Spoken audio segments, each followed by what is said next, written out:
Ok, habíamos dicho que los elementos de matriz ρPJ son coeficientes de expansión de la densidad total de carga en el conjunto base de orbitales atómicos. Se les conoce como los elementos de la matriz de densidad y a la matriz de n por n con elementos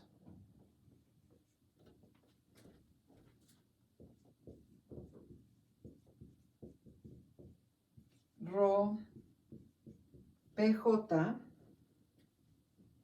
se le conoce o se le llama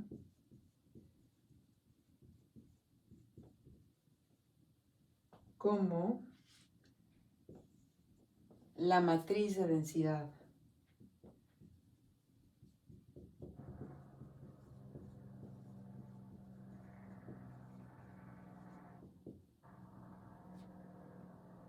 Vemos de la ecuación 3.46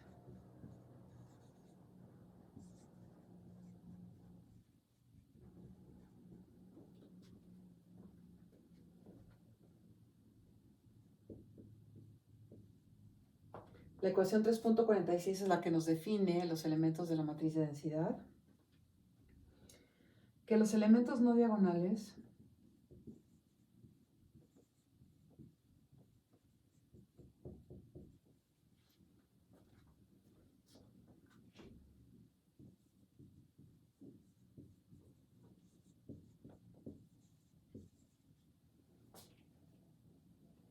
de la matriz de densidad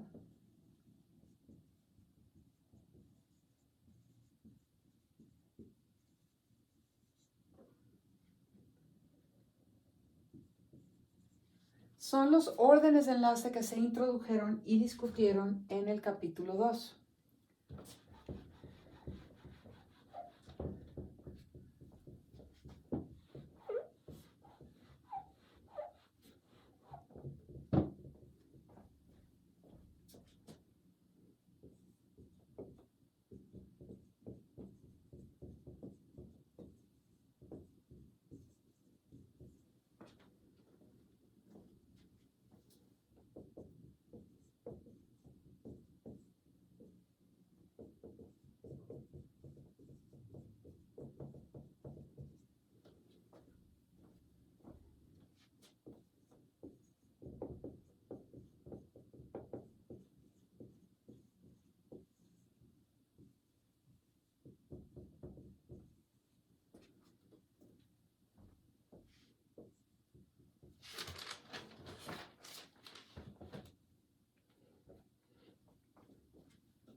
Ok.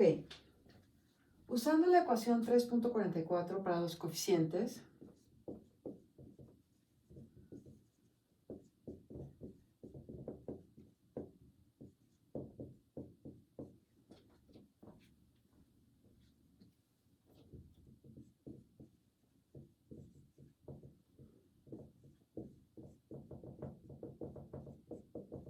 los coeficientes de la expansión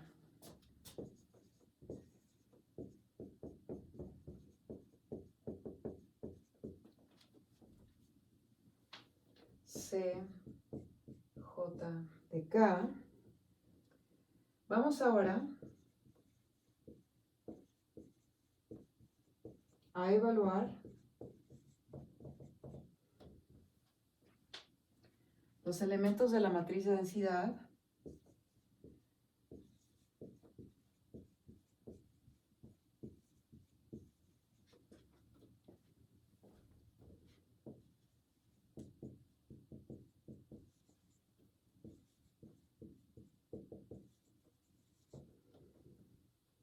ρPJ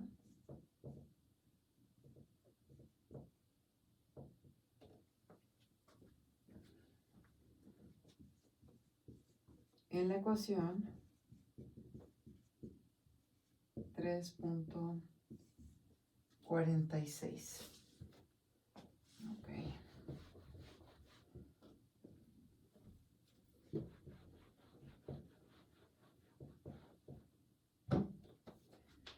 Veremos que el orden de enlace depende de KF.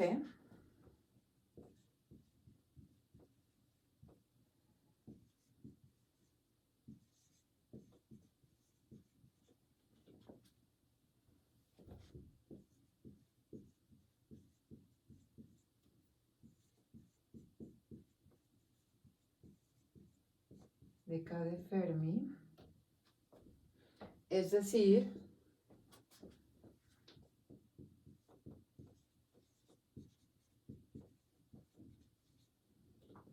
del número de electrones por átomo.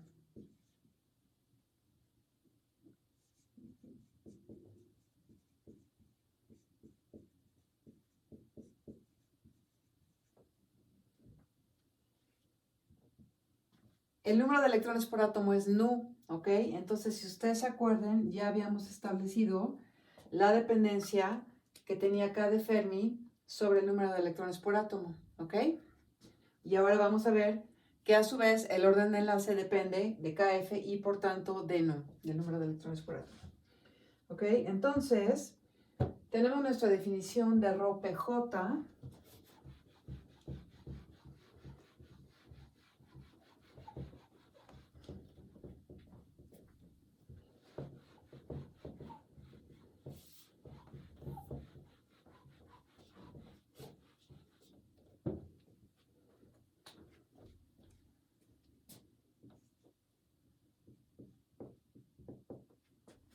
Que si ustedes se acuerdan era A sobre pi integral de menos K de Fermi a K de Fermi de CJ de KCP complejo conjugado de K,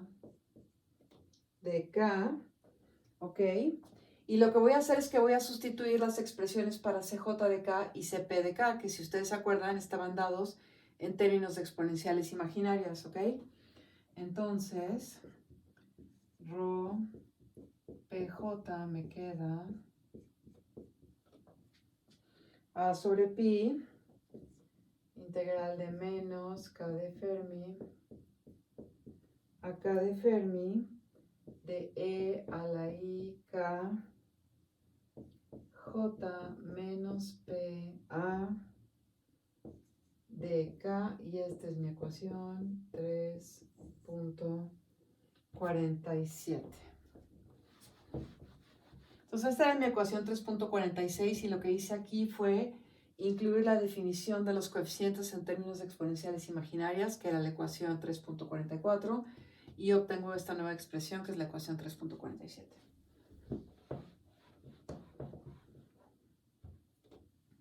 Ok, entonces aquí una vez más vamos a considerar dos casos, ¿verdad? Vamos a considerar el caso donde J es igual a P y el caso donde J es diferente a P. Entonces, primer caso J igual a P. Este es el caso más sencillo y entonces me queda que mi ρ JJ es igual a A sobre pi,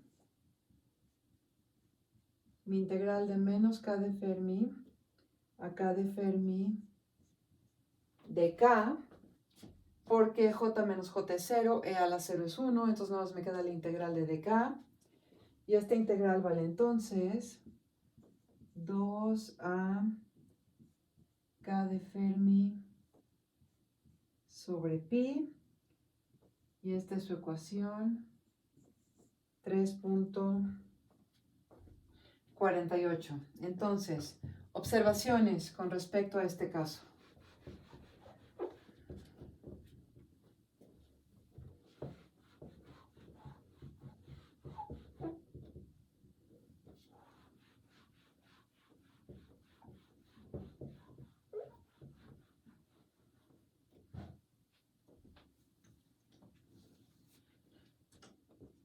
Primera observación. Es independiente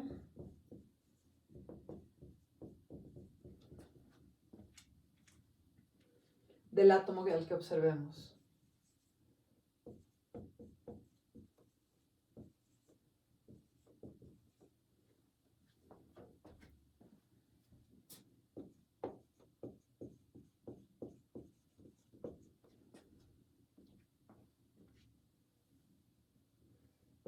Todos los átomos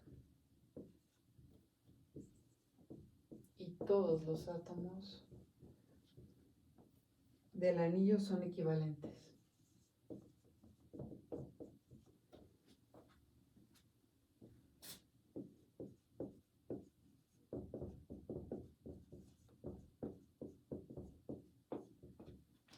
Ok.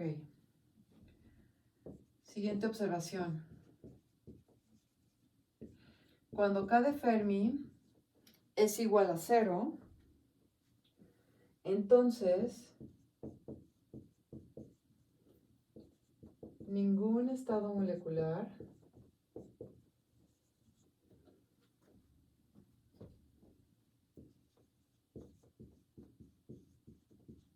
está ocupado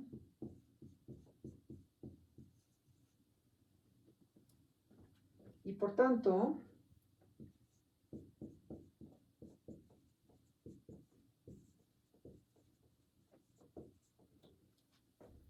la carga asociada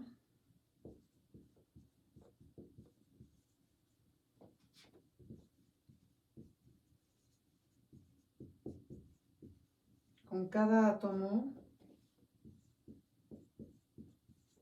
es 0.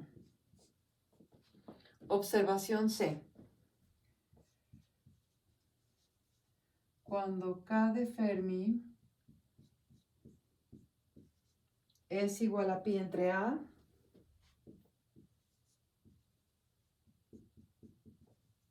el máximo permitido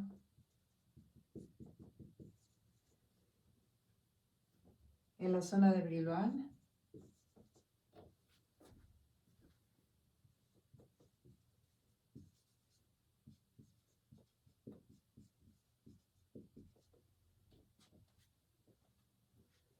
entonces la carga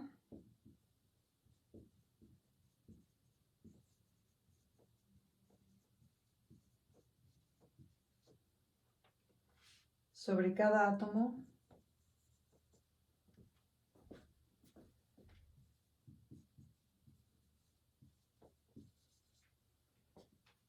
es de 2 electrones.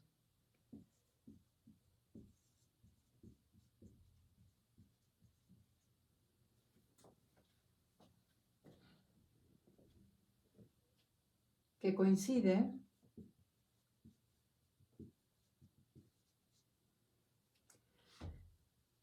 con el máximo permitido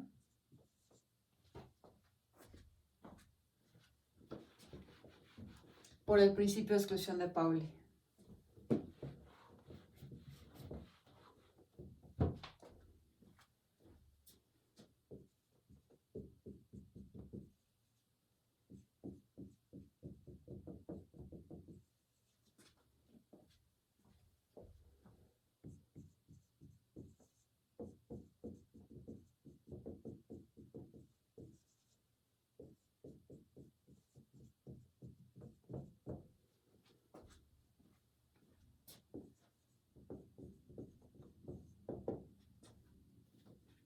Esto lo pueden ver sustituyendo estos valores de KF en la expresión para la ρJJ, ¿estamos de acuerdo?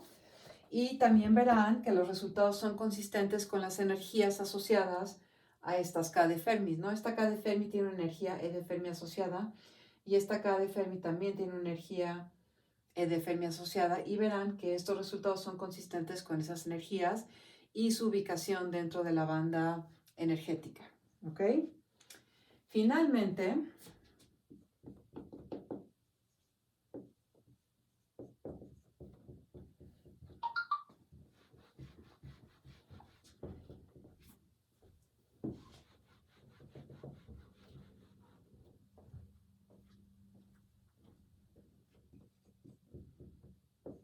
la carga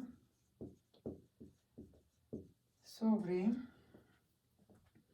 cada átomo aumenta linealmente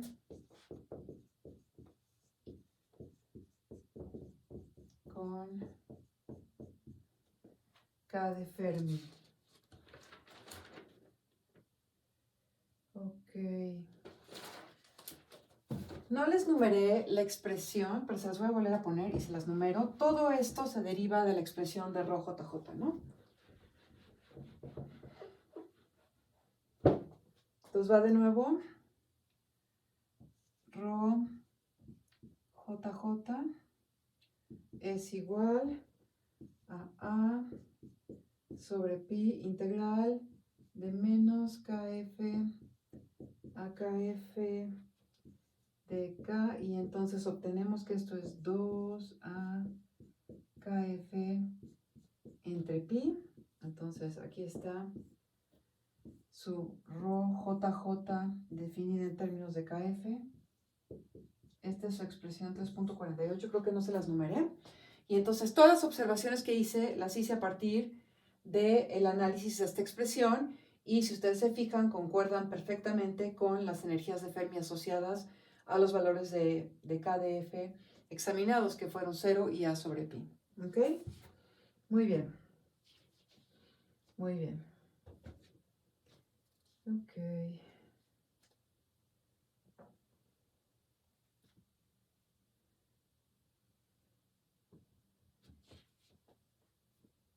Aquí nada más aclarar, principio de exclusión de Pauli para un estado S, porque acuérdense que aquí estamos trabajando única y exclusivamente con estados S.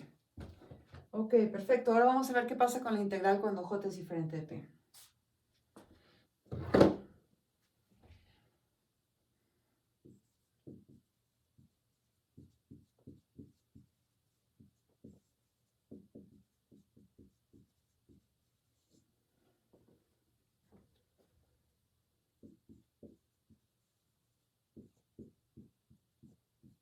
Cuando J es diferente de P. En este caso,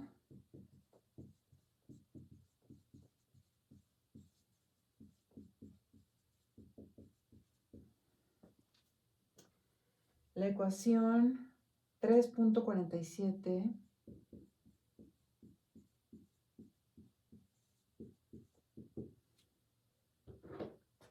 se vuelve...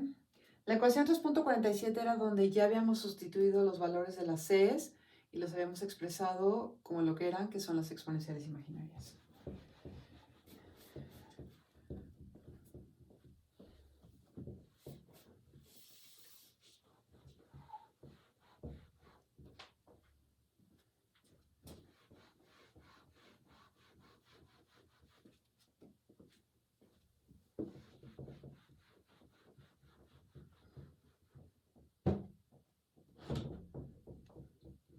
Ok, entonces tendríamos rho JP igual a A sobre pi integral de menos KF a KF de E a la I K J menos P A de K. Y esto sería igual a ¿quién?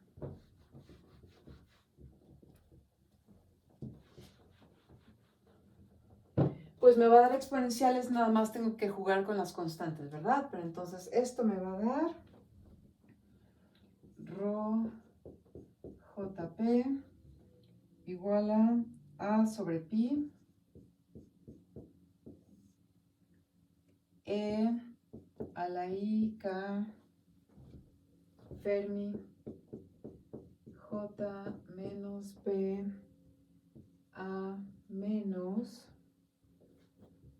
E a la menos I K Fermi J menos P A, todo esto multiplicado por la fracción 1 sobre I J menos P A.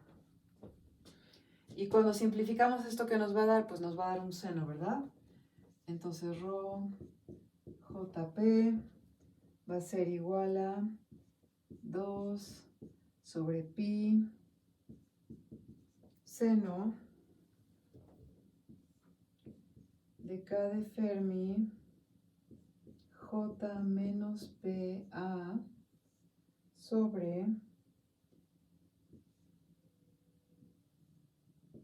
J menos P.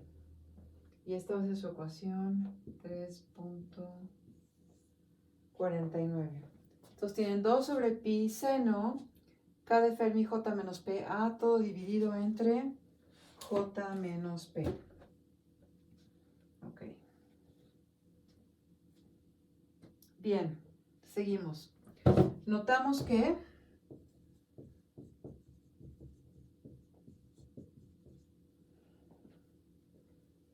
rho PJ depende solo de la diferencia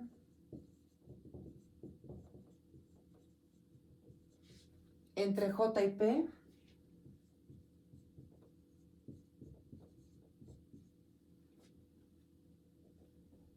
¿esto qué quiere decir? En otras palabras,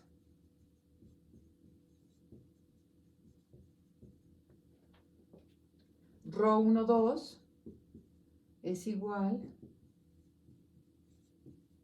a rho 78, ¿verdad? Esto simplemente refleja la simetría translacional del anillo.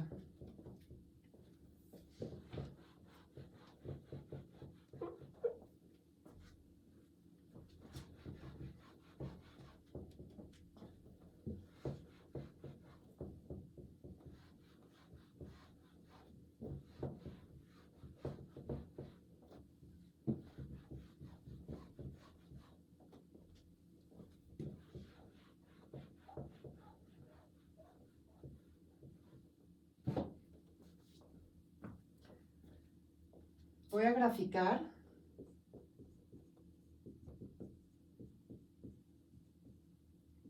rho 12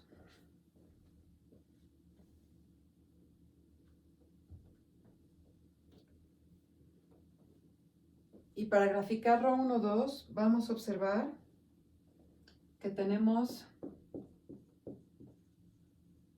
un máximo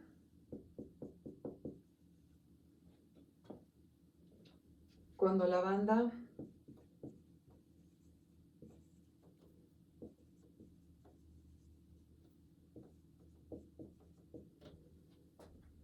está a mitad llena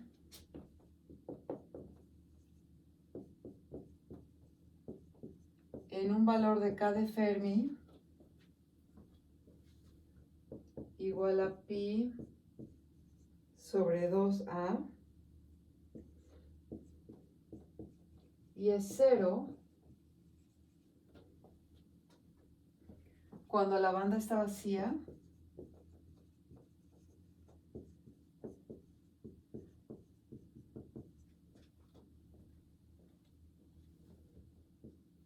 que es una K de Fermi igual a 0 o llena, completamente llena en una K de Fermi igual a pi entre A. ¿Ok? Entonces aquí vemos, hagamos el cálculo, KF igual a pi sobre 2A, tenemos rho 12 igual a 2 sobre pi seno de pi sobre 2a y esto es igual a 2 sobre pi. Y luego si tengo K Fermi igual a pi entre A, tengo rho 12 igual a 2 sobre pi seno pi entre A y esto es igual a 2 sobre pi seno de pi y sabemos que esto es 0. Y bueno, si K Fermi igual a 0, tendríamos ρ 1, 2, 2 sobre pi seno 0 multiplicado por A, que nos daría 0, ¿ok? Entonces, aquí están los diferentes valores de K de Fermi. Aquí está calculada la ρ 1, 2, y ahorita la graficamos. Entonces vemos que tenemos que tener valores de 0 en K de Fermi igual a pi entre A y K de Fermi igual a 0, y tengo que tener un valor máximo de 2 sobre pi en K de Fermi igual a pi sobre 2A.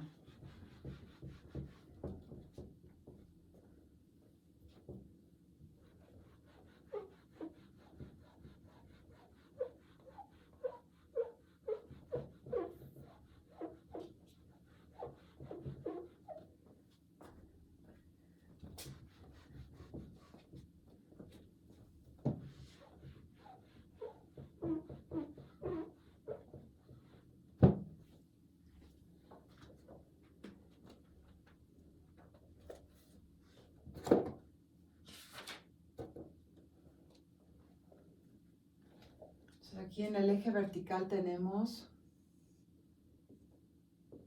ρ 1, 2. En nuestro eje horizontal tenemos el valor absoluto de nuestra K de Fermi. Entonces aquí en nuestro punto máximo tenemos 2 sobre pi. Y esto va a suceder, como ya lo dijimos, a una K de Fermi de pi sobre 2A. Aquí tenemos pi sobre A. Y aquí tenemos 0. Entonces tenemos una gráfica de este estilo.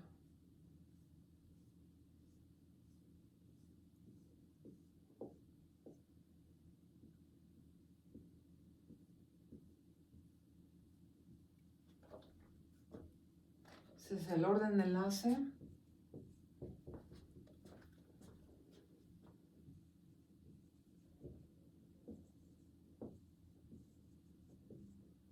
ρ 1, 2.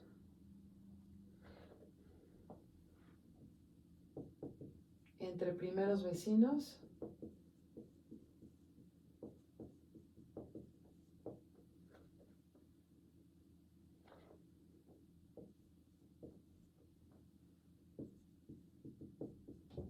En un anillo infinito.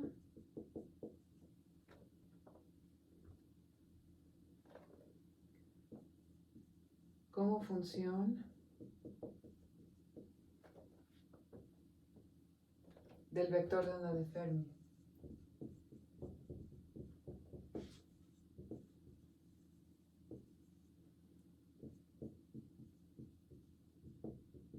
Por si les interesa, en medición esta es la figura 3.11.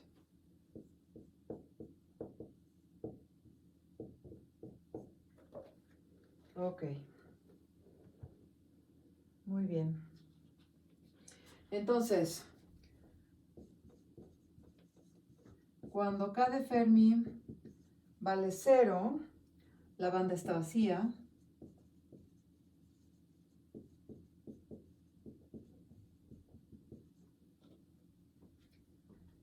Por tanto, no puede haber enlace.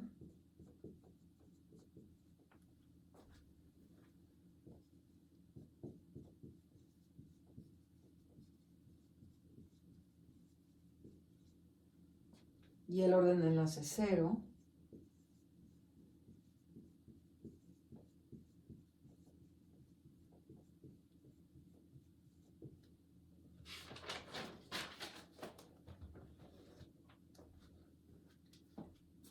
Entre KF igual a 0 y KF igual a pi sobre 2A,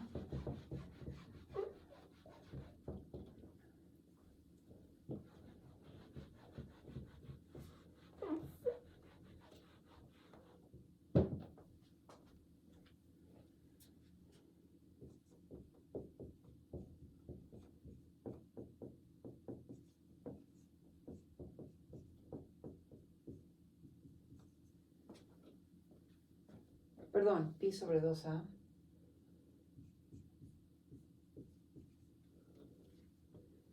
Ocupamos la mitad inferior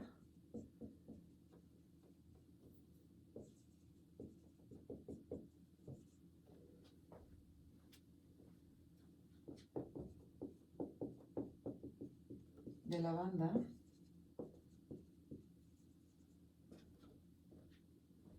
donde todos los estados son estados de enlace.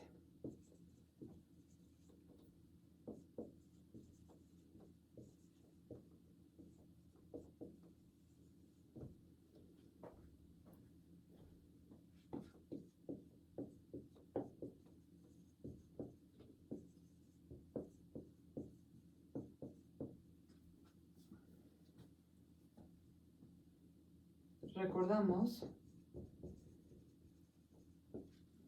que los asignamos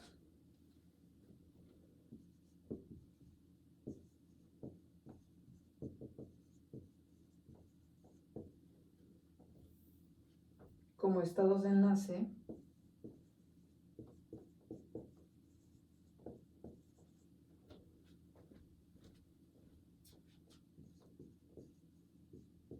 porque sus energías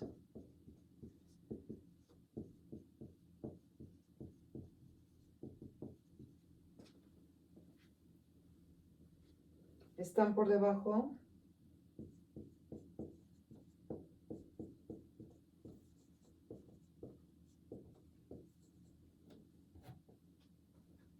de los del átomo libre alfa.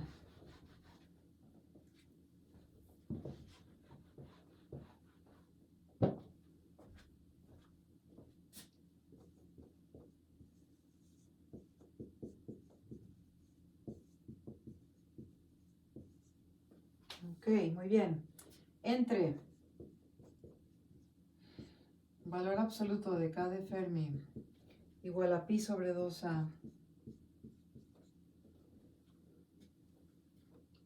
y K de Fermi igual a pi sobre a, estamos ya ocupando estados de antienlace.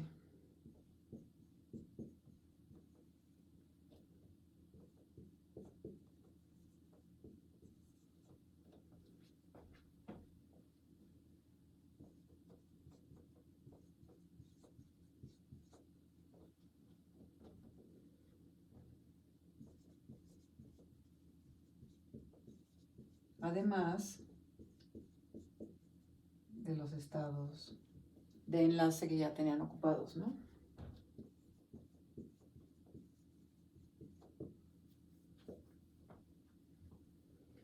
Esto conduce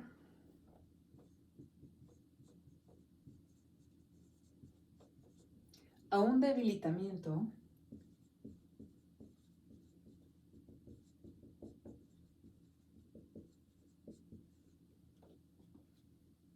de los enlaces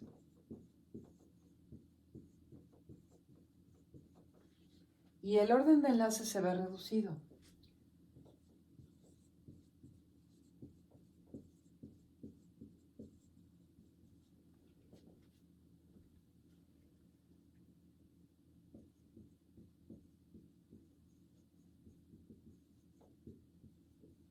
Hasta que eventualmente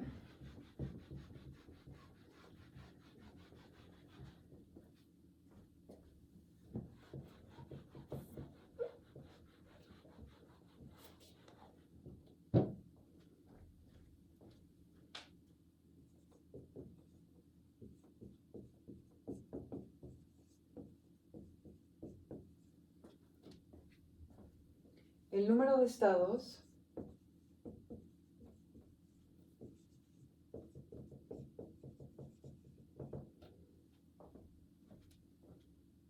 de enlace ocupados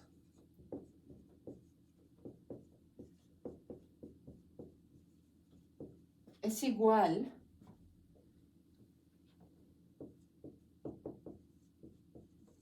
al número de estados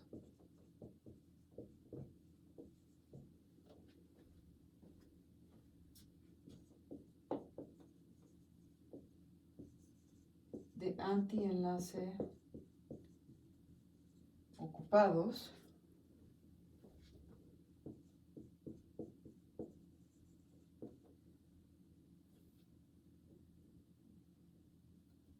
esto sucede en una K de Fermi igual a pi entre A y el orden de enlace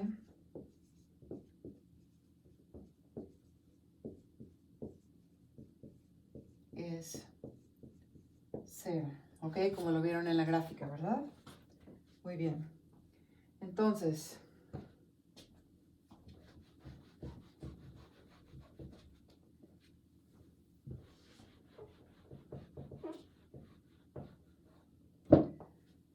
esto parece implicar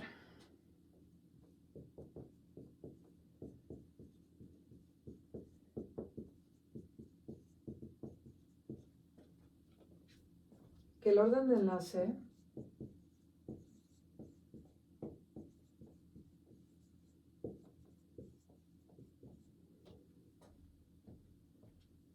es proporcional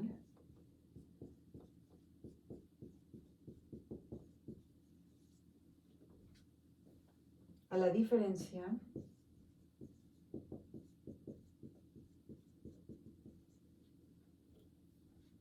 entre el número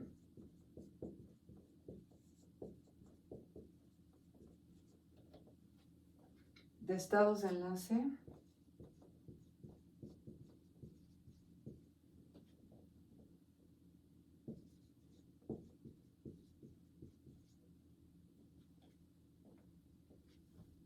y los estados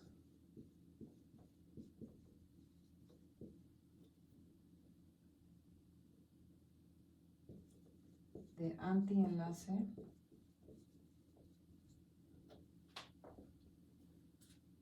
ocupados